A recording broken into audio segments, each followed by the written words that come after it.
भाई richer season 4 मुझे अभी तक बाकी सीजन से काफ़ी डिफरेंट लग रहा है और सिर्फ 3 एपिसोड्स देखने के बाद मैं ये बोल सकता हूँ कि इस बार शो ने एक चीज़ क्लियर रखी है, सीधा काम पर आओ और ऑडियंस का टाइम वेस्ट मत करो। यूजुअली रीचर के सीजन्स का स्टार्ट थोड़ा स्लो होता है, पहले एनवायरनमेंट बिल्ड होता है, कैरेक्टर्स इंट्रोड्यूस होते हैं, साइड प्लॉट्स आते हैं, रीचर के मोनोलॉग्स चलते हैं और मेन स्टोरी धीरे धीरे सामने आती है। लेकिन सीजन 4 में इट्स कम्प्लीटली अपोजिट। पहले 3 एपिसोड्स में मुझे जेन्युइनली कोई प्रॉपर लो मोमेंट फील नहीं हुआ क्योंकि शो ऑलमोस्ट कंप्लीटली एक इवेंट की इन्वेस्टिगेशन पर फोकस्ड रहता है और ऑनेस्टली ये straight to the point approach मुझे काफी अच्छा लगा। हाँ, पॉसिबल है कि मिड सीजन में थोड़ी स्लोनेस आ सकती है, लेकिन अभी तक जो फॉर्मेट है वो काफी एंगेजिंग है।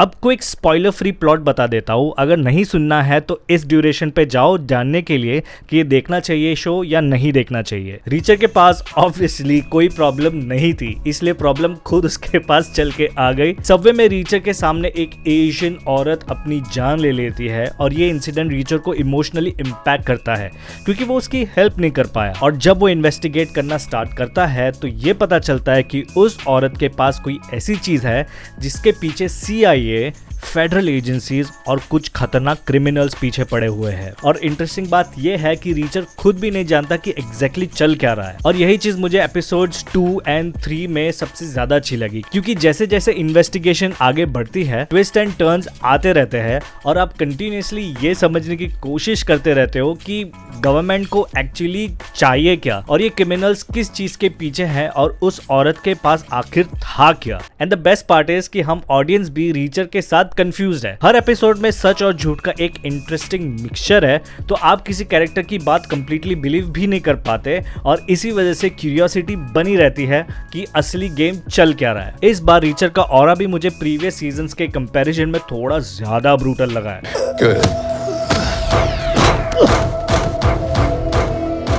क्योंकि वो ओपनली लोगों को मारने की धमकी दे रहा है और उसके अंदर वो हेजिटेशन भी नहीं है जो एक नॉर्मल इंसान को होती है।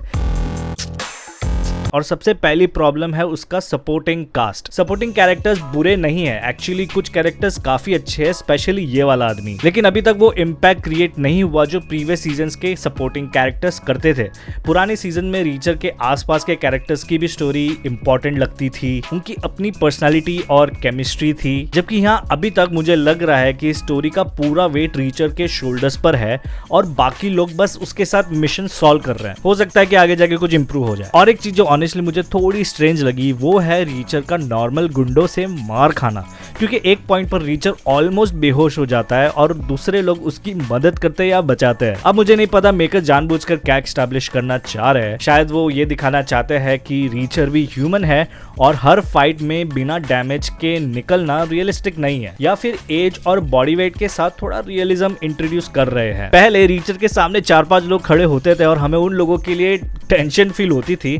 अब कभी कभी सिचुएशन ऐसी हो रही है कि रीचर को ही देख के लगता है कि भाई इसको कोई उठा वरना कोई मार देगा। लेकिन इन फ्लॉज के बावजूद मुझे सीजन 4 का ये अप्रोच जेन्युइनली पसंद आया क्योंकि शो अभी तक अननेसेसरी साइड स्टोरीज में भटक नहीं रहा है और एक सेंट्रल मिस्ट्री को कंटिन्यूअसली पुश कर रहा है। हाँ, मिड सीजन में अगर ये पेस गिरता है तो प्रॉब्लम हो सकती है, लेकिन अभी तक जो 3 एपिसोड्स मिले हैं उन्होंने मुझे काफी हुक्ड रखा है। और अगर आपने रीचर को अभी अभी डिस्कवर किया है तो प्लीज इसको कंटिन्यू करो क्योंकि एलन रिचसन मुझे पर्सनली टॉम क्रूज से ज्यादा इंपैक्टफुल रीचर लगता है। टॉम क्रूज का वर्जन अपनी जगह अच्छा था, लेकिन एलन रिचसन को देख के जेन्युइनली लगता है कि अगर ये बंदा किसी को ढूंढने निकला है तो सामने वाले के पास बचने के लिए कोई ऑप्शन नहीं है।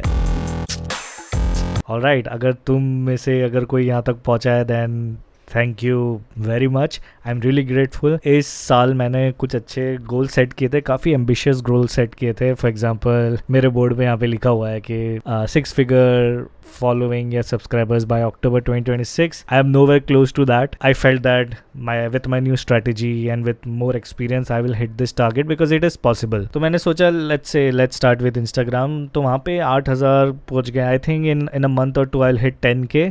बट द प्रॉब्लम इज कि वहाँ पे कम्युनिटी नहीं बन रही है. The whole idea of making videos is to make a community, create a community, क्योंकि I have been making videos 2012 से. सब्सक्राइबर्स मेरे 1200 सब्सक्राइबर्स अब जाके यूट्यूब पे हुए हैं, and I am the one two blame because मैं इनकंसिस्टेंट था. I have worked with couple of content creators. मैंने एक WordPress YouTube चैनल भी बनाया था which is successful. अभी कुछ 100 के उन्होंने कर दिया है. मैं जब था तब 0 से मैंने उसको 40 के सब्सक्राइबर्स तक लाया था. So I thought यार if I can do it for somebody else, वो भी इतनी boring niche में, I think I can do it for myself, and that's where I took the risk of starting it again. Goals उधर तक अब पहुंच नहीं रहे. I don't know और कितना टाइम लग सकता है, but yeah, I am enjoying the process this time. पहले क्या था, सिर्फ नंबर्स के पीछे भाग रहा था, but this time I am the content that I'm making. I'm very clear कि मुझे क्या बनाना है. एक गोल है जो थोड़ा सा सक्सेसफुल है, that is सक्सेसफुल हुआ, and that is ऐप जो कम्युनिटी के लिए मैं बना रहा हूँ. ऐप में basically it's the lighter, more clean and more optimised version of Letterboxd. I just want my people to use the app, watch list करे कोई मूवी को रेट करे और बेसिकली इंटरैक्ट करे मूवीज़ के साथ, डिस्कवर करे. उसके अंदर मैंने एक रिकमेंडर भी डाला जहाँ पे you can set your mood, genre या फिर सिमिलर मूवीज़ डाल के यू कैन सी कि मुझे इसके जैसी और मूवीज़ देखनी है या फिर नई मूवीज़ डिस्कवर करनी है. सो वो सारे एल्गोरिदम्स मैंने डाले ऐप के अंदर. Obviously it's not perfect. अभी तक तो V1 ही बना है और एक शिट 5 मिनट हो गए. अभी मैंने इंजीनियर फ्रेंड से भी सिक्योरिटी चेक करवाया. इट was fucked, so मुझे वापस से रिवर्क करना पड़ा. I really want to build a community. I really want to go out with my community, watch films together, screening करूँ, प्रोडक्शन के साथ बैठ के रिव्यू करें मूवीज़ को. वो सब करना है यार. मतलब वो वाले गोल ज़्यादा है. ये अभी तो ये सारी चीज़ें, मूवी रिकमेंडेशन, रिव्यूज़, ये सब तो मैं सिर्फ डिस्कवरी के लिए कर रहा हूँ. My main priority is the community, and I really hope कि मैं मेरे जैसे लोगों को इकट्ठा कर सकूँ and we review, watch and discover films together. थोड़े स्पॉन्सर्स भी आए ताकि मेरे घर चल सके ऑब्वियसली.